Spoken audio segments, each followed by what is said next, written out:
Bom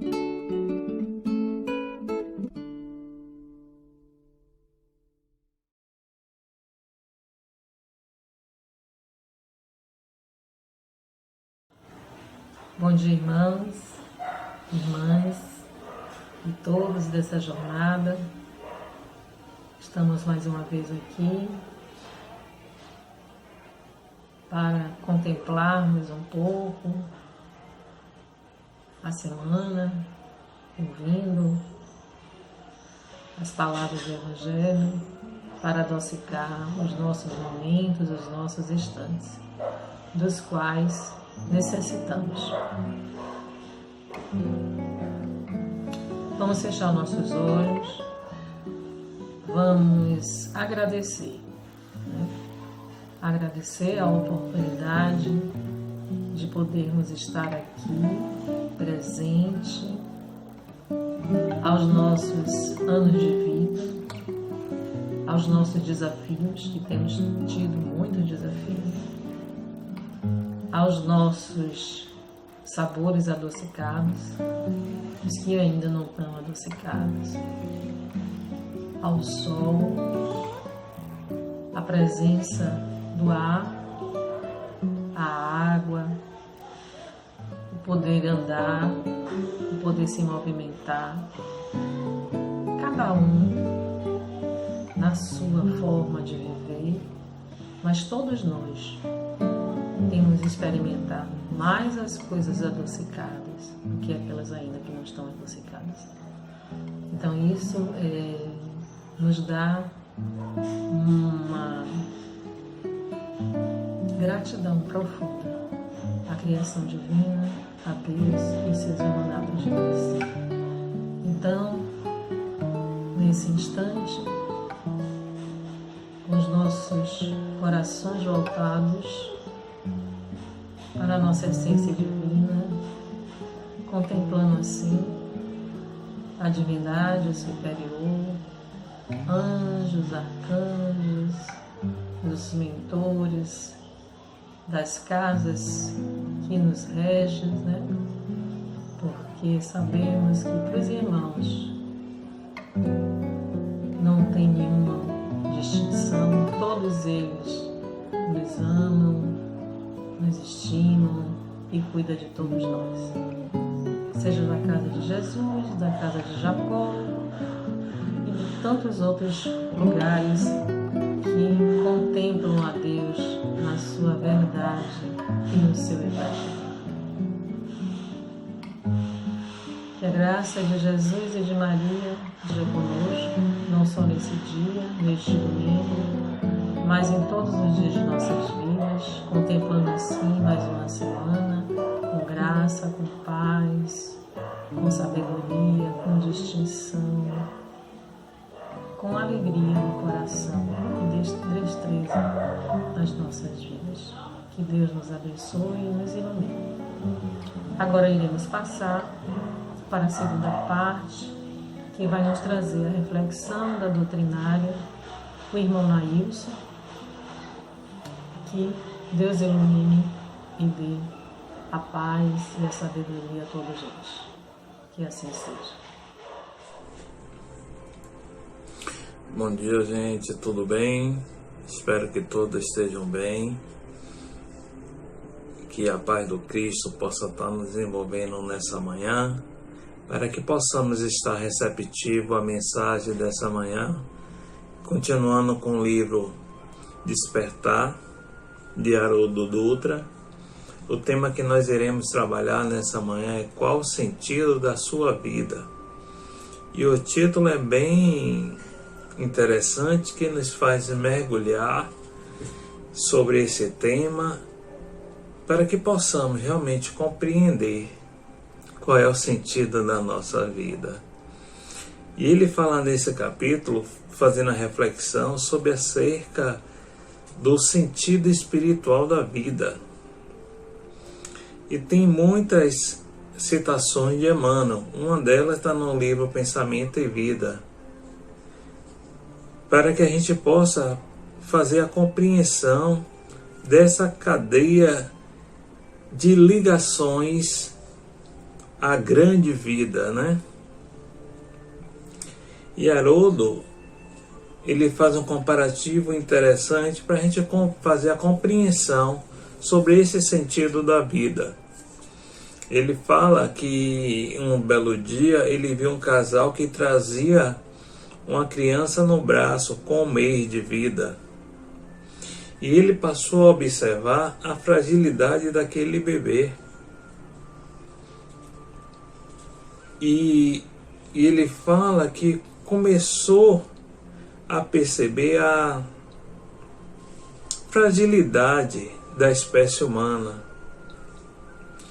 E fez o comparativo com a raça humana perante toda a humanidade, perante toda a natureza, como os humanos são frágeis.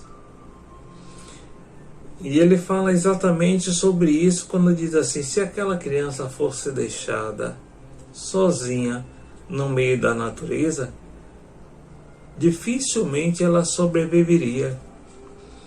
E quando eu li essa parte, é interessante que, assistindo alguns documentários, né, de algumas aldeias indígenas, quando nasce alguma criança com uma certa deficiência, eles costumam não acolher, ou costumavam não acolher, né? Hoje já é um pouco mais diferente, mas um tempo atrás era assim. Colocava aquela criança no meio da mata e o que acontecesse com ela, no pensamento e sentimento dela, era que seria normal. Porque eles falam na relação que eles tinham que ninguém poderia depender tanto um do outro. E é totalmente diferente quando Haroldo traz nesse texto, para a gente refletir sobre isso, o quanto nós dependemos um do outro. Como é essa ligação que nós temos. E ele faz até uma referência do filme Mowgli, né? A criança que é criada por lobo, a dificuldade que a criança tem na linguagem e até no andar, que ela andava tipo lobo e malmente ficava como um urso em pé. Ela não tinha essa facilidade. E ele faz a referência como nós dependemos muito da nossa relação, porque as crianças, logo pequena, ela não anda, e quando ela começa a observar, e o núcleo familiar, a todos, como as pessoas se levantam e andam, com o tempo ela tenta sempre a imitar. E Emmanuel faz essa referência que diz que toda a cadeia de vida humana está ligada de um modo extraordinário à grande vida, que é Deus. E ele fala que Deus, como inteligência suprema e amor infinito da criação, é quem sustenta toda essa cadeia de vida no universo infinito. E aí a gente começa a perceber o quanto nós humanos somos um pouco complexo. E ele diz que é a única espécie capaz de se alienar, porque nenhuma outra espécie sofre essa crise de identidade. Por quê? Porque somente o humano consegue fazer um mergulho tão profundo de deslocamento a ponto de não sentir a presença de Deus e perder o sentido da vida. Ele fala que o sentido da vida é no sentido de circunstâncias externas e a vida no sentido de experiência subjetiva. E em uma outra citação de Emmanuel ele fala o seguinte: tudo na criação existe, até a pedra existe. Mas viver é muito mais do que existir. Isso é muito interessante quando você está fazendo esse estudo, entender cada frase que Emmanuel diz e o que ele quer levar na sua reflexão para nós despertarmos. Ele diz também que a vida é a experiência digna da imortalidade. E ele nos convida a mais uma reflexão. que todas as vezes que nós abordarmos o tema vida, é preciso fazer distinção entre vida no sentido de circunstância, de acontecimentos externos, e vida no sentido de experiência subjetiva. E para a gente compreender, ele dá um exemplo de uma pessoa que pode estar num lugar paradisíaco, com pôr do sol maravilhoso, que tudo induz a estar num lugar agradável. Entretanto, tem pessoas, por estar em processo de tristeza, de solidão e de profundo desamparo, tem a desconexão daquele lugar maravilhoso. Ela não consegue observar toda essa riqueza de coisas. Como também o contrário é verdadeiro. E ele faz a referência que uma pessoa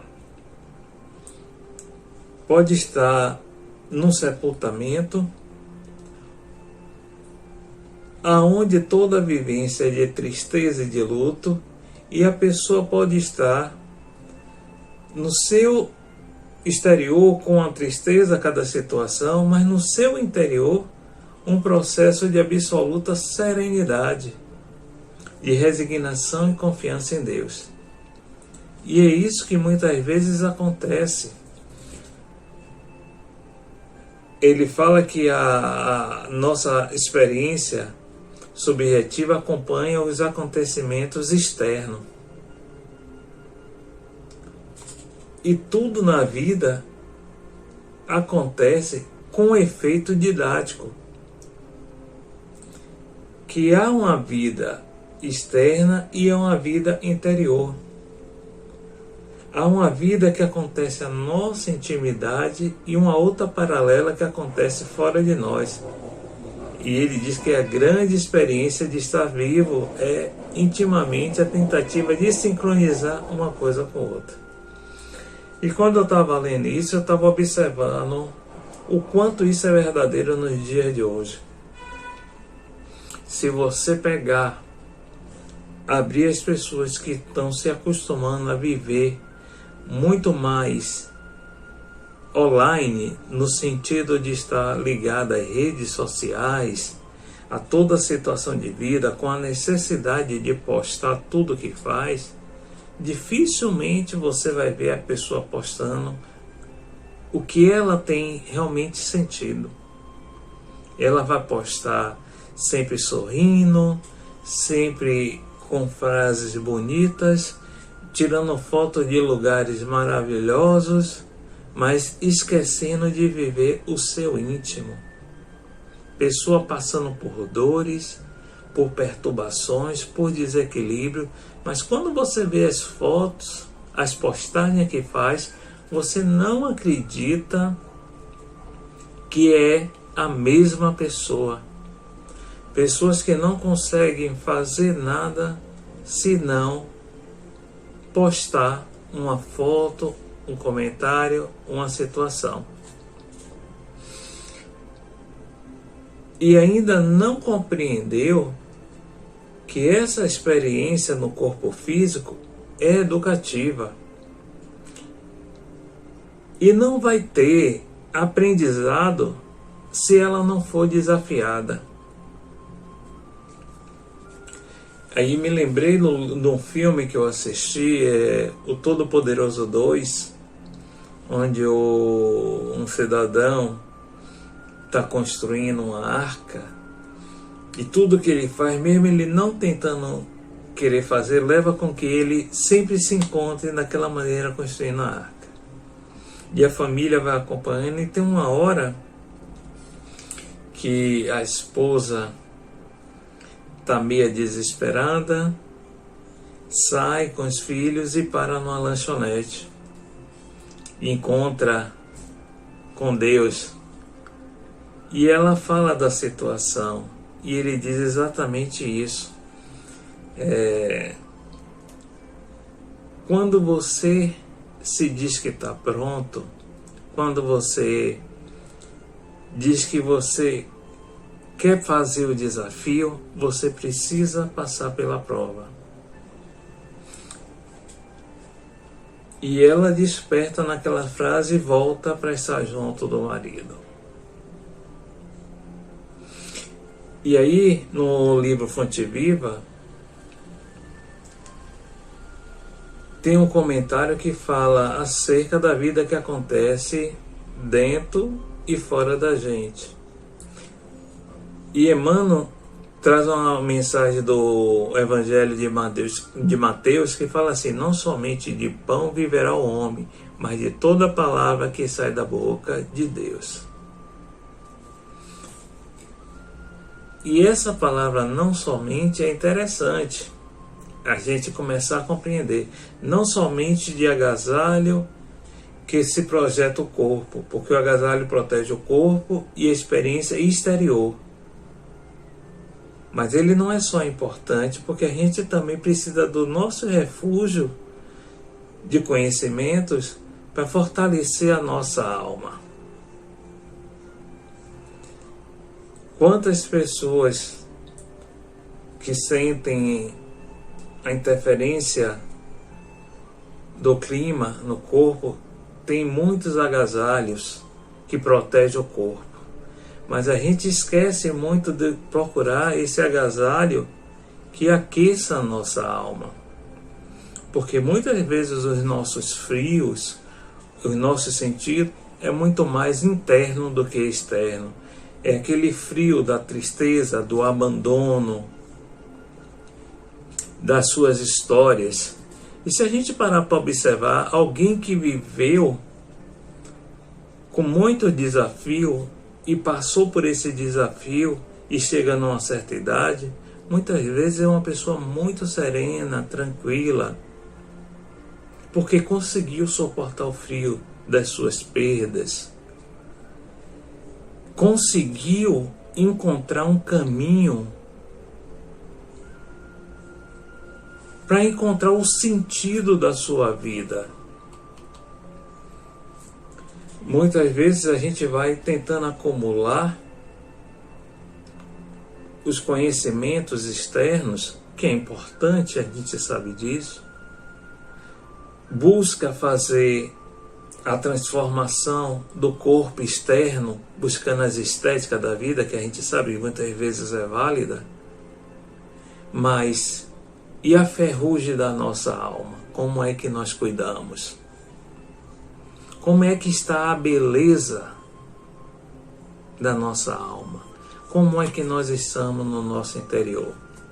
Haroldo Dutra, ele conta que uma vez ele estando em Belo Horizonte, ele viu um casal e ele disse: poxa, que casal bonito.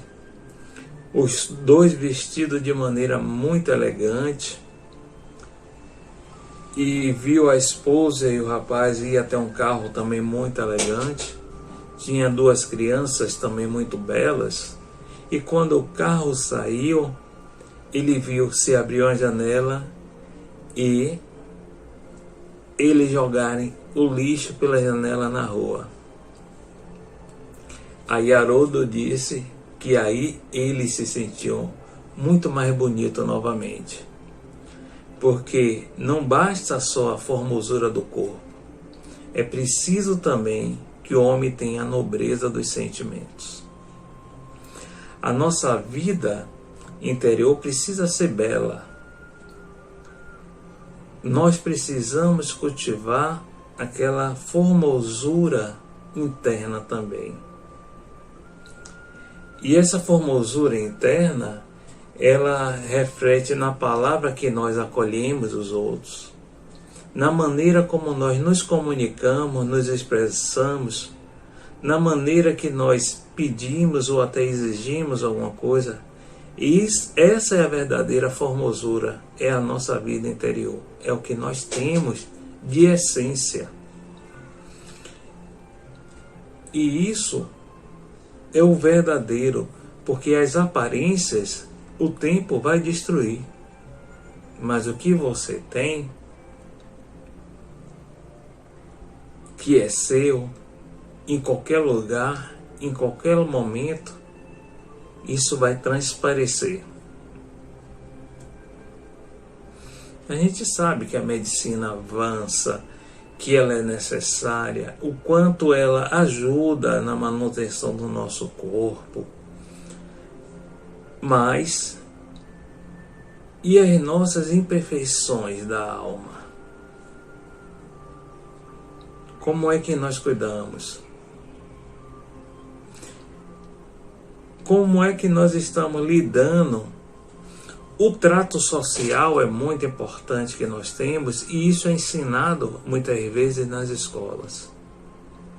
Mas esse trato espiritual, desse você se conhecer e perceber qual é o sentido da sua vida espiritual, que hoje muitos não têm essa oportunidade de ter esse ensino, que era para ter também, era para ser aprendido talvez nas escolas. Os pais hoje exigem muito das crianças que elas tenham um desempenho muito bom na escola, no trabalho, na vida, e esquece de cuidar de os nossos defeitos morais, os defeitos de caráter que passam despercebido, porque outras coisas são vistas de maneira muito mais importante do que esses nossos defeitos. E a gente começa a compreender, se também não tivéssemos essas intempéries, essas dificuldades, ainda estaríamos até vivendo como homem da caverna, né? Sem aprimorar os nossos sentimentos, sem embelezar os nossos sentimentos, sem aprimorar a nossa inteligência. Então esses desafios nos ajudam também a buscar, a compreender e a avançar sempre. Essa semana eu estava falando isso num encontro que nós estávamos tendo virtual, exatamente como cada momento da nossa vida nos ensina e ajuda a gente a crescer um pouco mais. Falando do início dos nossos estudos, alguns anos atrás, sobre mediunidade, como era importante a prática com várias pessoas, como esse momento de pandemia também tem ajudado a gente se desenvolver, no sentido de que você começa a ter que fazer uma nova realidade de vida. Eu falando o quanto eu gosto de falar, percebendo as atitudes e como as pessoas recebem o que eu falo, que muitas vezes no meio de uma doutrinária você muda a sua fala, a sua condução, a depender da posição do público. E quando eu começo a falar somente para uma câmera, só me vendo, o quanto é difícil, mas é um aprendizado que a gente leva adiante. Como é difícil você se encontrar um pouco isolado. Essa semana, atendendo uma pessoa, uma senhora, e por uma reclamação de um serviço que a gente fez, na realidade não tinha problema. Quando eu cheguei lá, na realidade foi muito mais um atendimento fraterno, que eu fiquei com ela conversando muito mais sobre questões de vida, sobre espiritismo, sobre cristianismo, mais de uma hora, do que um problema que ela achava que tinha no acesso a um Wi-Fi, que em 5 minutos eu mostrei ela que estava tudo normal. E enquanto eu fiz isso, mostrei que estava funcionando na internet, conversando, ouvindo, mostrando um vídeo que ela queria assistir de Divaldo, mostrei o vídeo da nossa casa para ela assistir, mostrei um vídeo de Rosana sobre fazer meditação e yoga, que ela disse, eu vou seguir, que eu estou precisando meditar. E ela começou a falar que ela, num processo que ela passou, há mais ou menos 1 ano e meio, ela perdeu o companheiro, o marido de 57 anos de convivência, e com a pandemia o quanto foi difícil. A gente sabe, o viver o luto para muitas pessoas já é um pouco difícil. Imagina quando você está meio isolado numa pandemia. E ela falando e dizendo, a senhora tem que viver, isso é normal. E ela falou, foi quando a gente pensa que está melhor, ela perdeu um irmão também que era muito próximo dela, com 7 meses. Então é assim, foram desafios muito próximos num momento de extrema dificuldade. onde você não está tendo convivência, onde você não está tendo contato com outras pessoas. E aí, o viver, e o interessante não é nem só o viver, é que aí vem uma outra passagem do Cristo, quando ele diz assim: a vida não é sempre flores, mas também frutos, não somente de ensino continuado, mas igualmente de demonstração ativa. Ele fala: nem só de pão vive o homem. E a gente precisa compreender que não só de pão vive o homem. O que ele quer dizer com isso? Quando a pessoa precisa de acolhimento, quando uma pessoa precisa do contato do outro, de uma palavra, que muitas vezes é o que mais nós precisamos, é dessa palavra, sem julgamento, e foi exatamente sobre isso que a gente estava falando essa semana na conversa, a gente precisa compreender a dor do outro, que pode para você pode parecer uma dor pequena, mas é a dor, e não importa o tamanho da dor, cada um dimensiona a sua dor conforme você tem no seu interior, a maneira que você aprendeu a conviver, e as dores têm que ser respeitadas. Foi exatamente nesse sentido que a gente estava conversando, e eu dizendo a ela que era importante ela viver a dor, e a maneira que a gente acredita que conversar, falar, talvez ajudasse.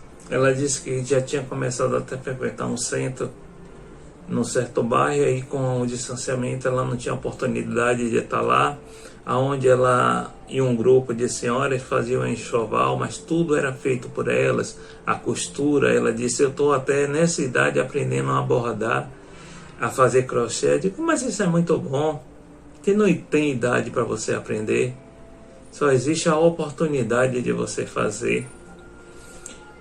E falando com elas exatamente sobre isso, ela se sentiu acolhida, porque muitas vezes, quando alguém perde o sentido da vida, é só um fruto do desespero, por não ter como ser acolhido. Porque a gente fala muitas vezes das pessoas que têm muita dificuldade de enfrentar a vida por tudo que acontece, e às vezes essa pessoa, e Haroldo traz isso nesse texto, que ela fala assim, que a pessoa comete o suicídio interior.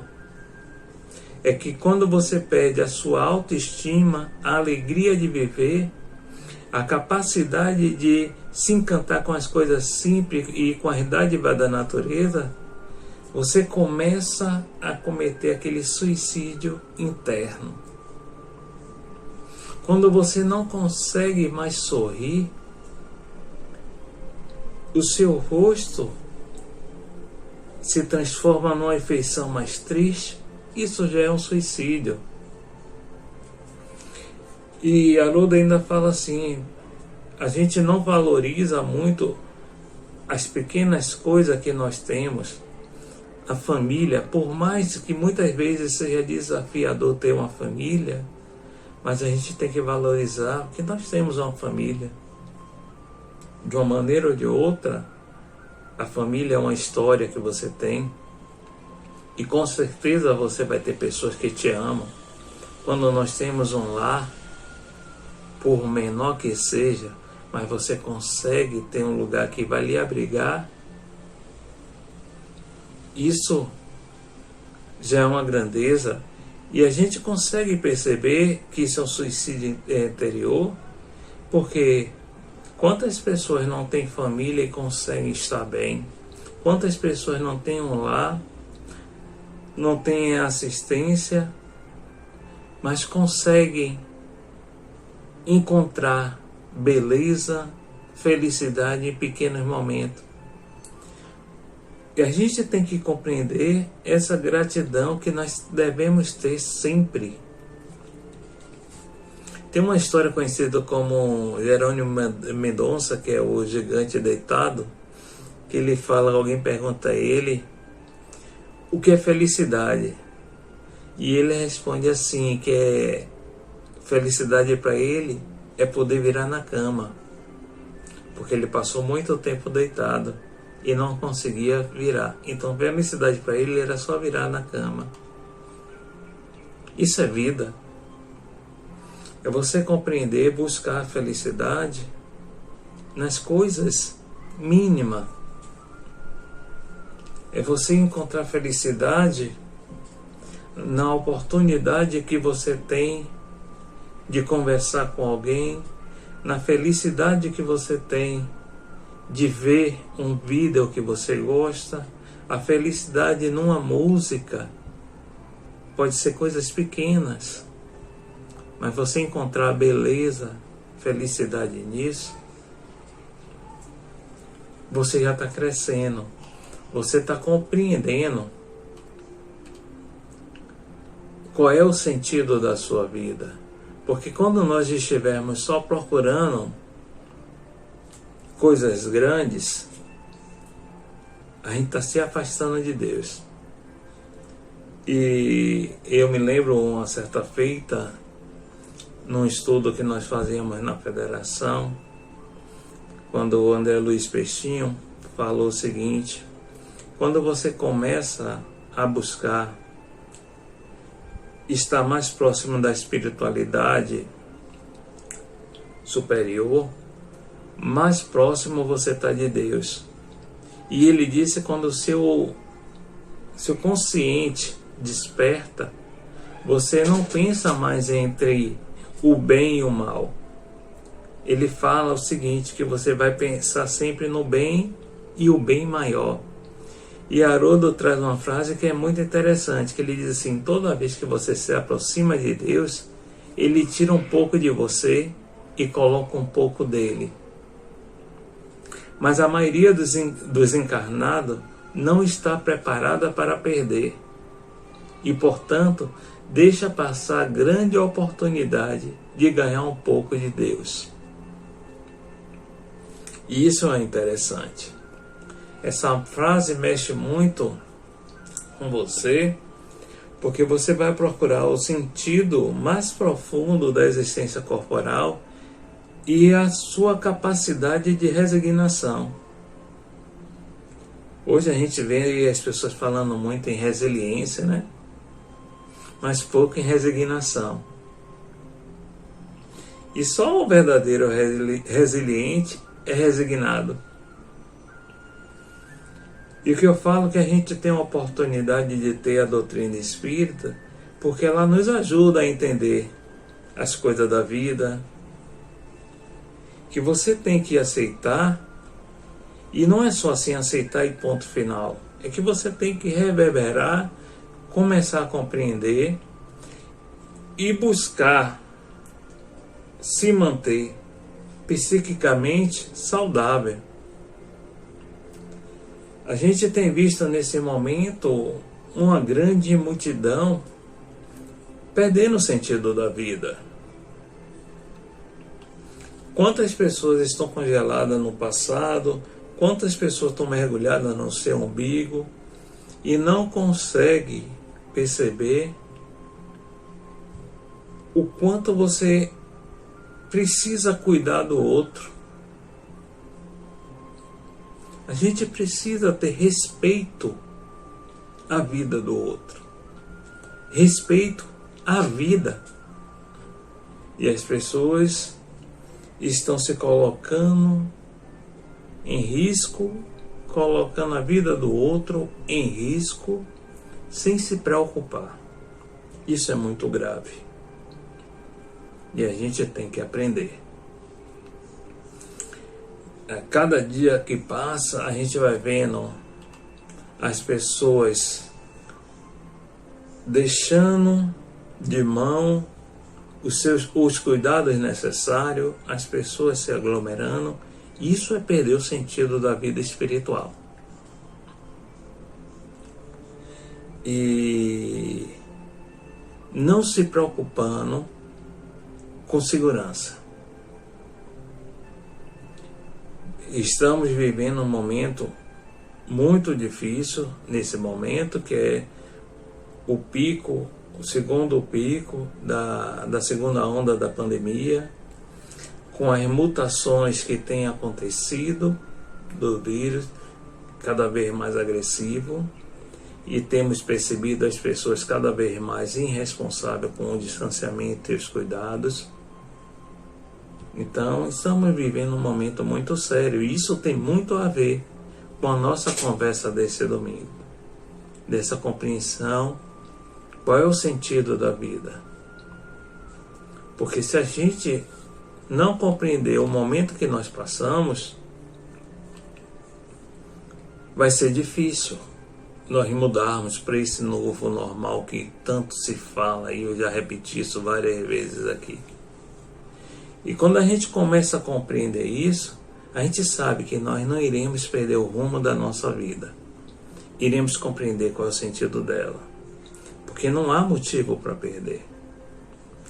Mas, se algum dia você se sentir sem rumo, Haroldo traz o seguinte: existe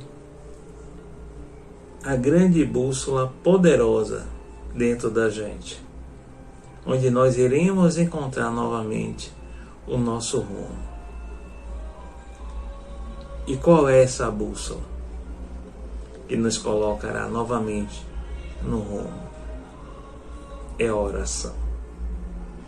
Então, que possamos, meus irmãos, buscar.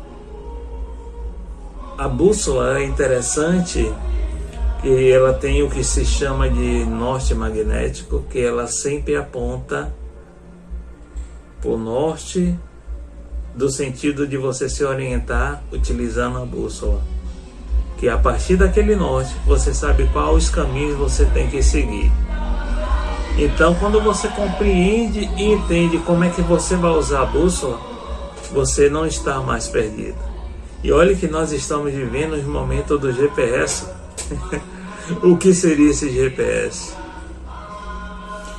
E quando você não conhece o caminho e vai buscar o GPS, que talvez seja a nossa atitudes impensada, é o GPS, porque às vezes ele te leva para o caminho errado. Quem utiliza qualquer ferramenta de navegação para encontrar um lugar, já percebeu que às vezes ele te mostra um caminho que não é exato. Te mostra um caminho que você diz: eu não posso dobrar aqui à direita, e o GPS está dizendo: dobre à direita, dobre à direita. E você precisa ter a sensatez de dizer: eu não posso dobrar, essa rua não é para ser dobrada à direita. E aí você tem que buscar a sua bússola interior, porque o GPS já não funcionou. E essa bússola realmente, essa reflexão, essa oração, a busca por contato, por algo maior, que nunca vai falhar. Esse contato com Deus, a nossa essência divina e o sentido da nossa vida. Muita paz a todos, até o nosso próximo encontro, um bom domingo, um bom início de semana. Que o Senhor nos abençoe e nos ilumine, agora e sempre. Muita paz.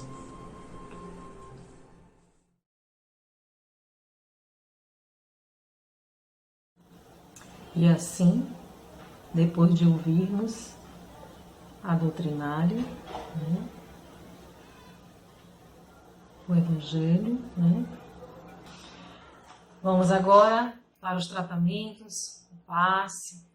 Quem tiver sua garrafinha com água, coloque seu copo com água, procure sentar, né, de uma forma confortável, de conformidade do vosso corpo, né, a vossa gestão no lugar onde está. Coloquemos já em pensamento das nossas necessidades, para que através desse passe, dessa visualização, todos os irmãos que estão já conosco conosco, estão sempre conosco, nos envolva e nos dê novas oportunidades. Pai de misericórdia, agradecemos a oportunidade de podermos ter tantos canais para acessar a Ti, para acessar Jesus, para acessar os nossos anjos, guardiões, mestres, guias e protetores, para acessar os mentores espirituais, os ascensionados, os anjos, os arcanjos, toda essa gama da família fraternal que todos podemos ter acesso. Basta querermos, basta nos dedicarmos para que assim, a cada passo, a cada movimento, vamos chegando mais perto da luz divina e do caminho para a luz. Abençoai a todos os nossos irmãos que estão nessa corrente, não só no contexto do núcleo físico, casa de Jesus, casa de Jacó, mas sim todos os nossos irmãos. Todas as casas, que Deus não tem distinção. Jesus não tem distinção.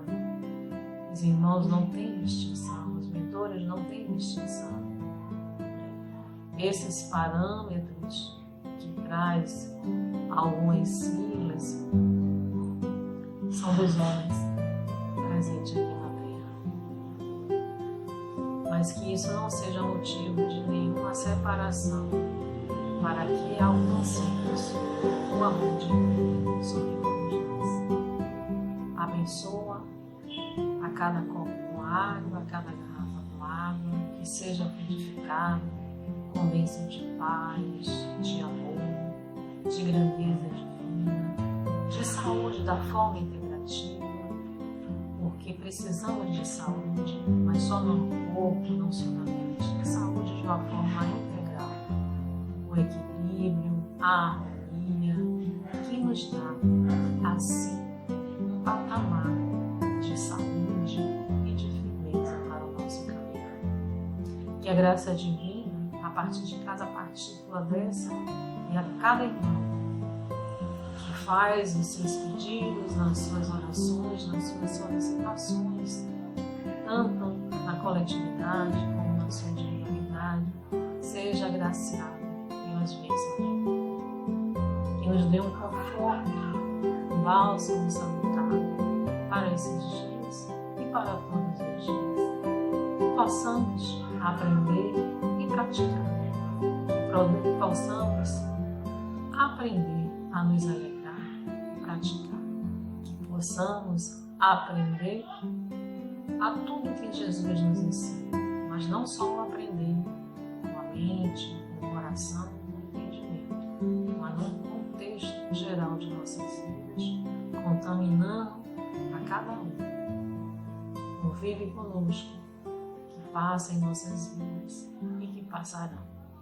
Que Deus nos abençoe, nos ilumine, nos dê paz, harmonia, alegria, temperança, muitos anos vindouros e salutares para as nossas convivências coletivas e individuais, agora e todo sempre.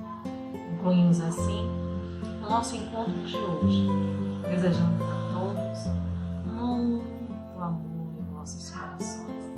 Desejamos a todos que a paz de Deus seja aquele brinco maravilhoso que fazemos questão de, em cada festa, em cada luta, ser colocado para que todos vejam a grandeza de Deus sobre a nossa vida.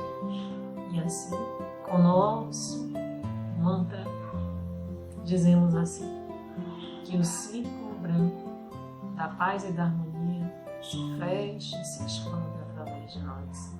Que a luz de Jesus e de Maria nos envolva, nos ampare, nos acalme e nos dê dias e dias de tranquilidade, de suavidade, de autonomia, de liberdade com Deus em nossas vidas. Que assim seja. Louvado seja Deus em todos nós.